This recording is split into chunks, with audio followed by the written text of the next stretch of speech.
এদিকে মানিকগঞ্জের বাজারে বেশিরভাগ সবজির দাম কমতে শুরু করেছে। সরবরাহ বাড়ায় দাম কমছে বলছেন বিক্রেতারা। তবে বেড়েছে মাছ, মুরগি ও ডিমের দাম। আর মুদিপণ্য ও মশলা আগের দামেই বিক্রি হচ্ছে। নিত্যপণ্যের বাজার নিয়ন্ত্রণে রাখতে নিয়মিত তদারকির দাবি ভোক্তাদের।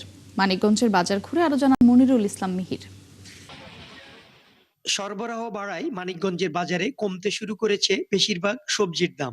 গেল সপ্তাহের তুলনায় প্রতিটি সবজি কেজিতে 20 থেকে 30 টাকা পর্যন্ত কমেছে। এতে কিছুটা স্বস্তি ফিরেছে ক্রেতাদের মাঝে।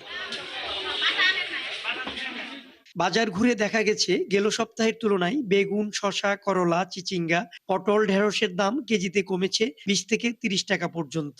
আর কাঁচামরিচ বিক্রি হচ্ছে 100 টাকা কেজিতে। বিক্রেতারা বলছেন পাইকারি আড়তে সবজির সরবরাহ বেড়ে যাওয়ায় দাম কমে গেছে। যে সবজিগুলো আপনার 1-2 সপ্তাহ আগেও 160 বা 180-200 ছিল, সেটা কমে 100-120 এর ভিতরে আসছে। সবজির দাম আগের তুলনায় থেকে এখন দাম একটু কমছে, আগের তুলনায় বর্তমানে একটু কম। তবে সবজির দাম কমলেও বাড়তি রয়েছে মাছ, মুরগি ও ডিমের দাম। ক্রেতারা বলছেন বাজারে দেশীয় মাছের তুলনায় চাষের মাছ বেশি পাওয়া যাচ্ছে। তবে সব ধরনের মাছ বেশি দামেই কিনতে হচ্ছে। আর বিক্রেতারা বলছেন আড়তেই মাছের সরবরাহ কম থাকায় দাম বাড়তি। সব মাছেই দাম বেশি, শুধু এই মাছটা।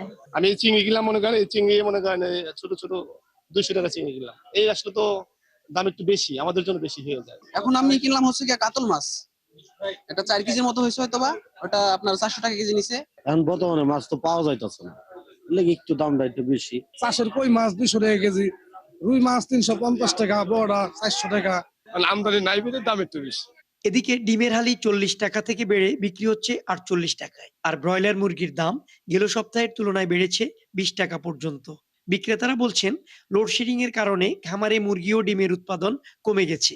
চাহিদার তুলনায় সরবরাহ কম থাকায় দামও বেড়েছে।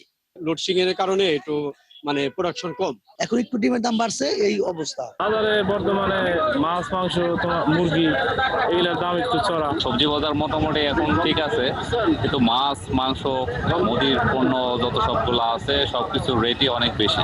এদিকে জ্বালানি সংকটের অজুহাতে মুদি পণ্যের দাম সামান্য বাড়লেও স্থিতিশীল আছে মশলা পণ্যের দাম। মনিরুল ইসলাম মিহির, ৭১, মানিকগঞ্জ।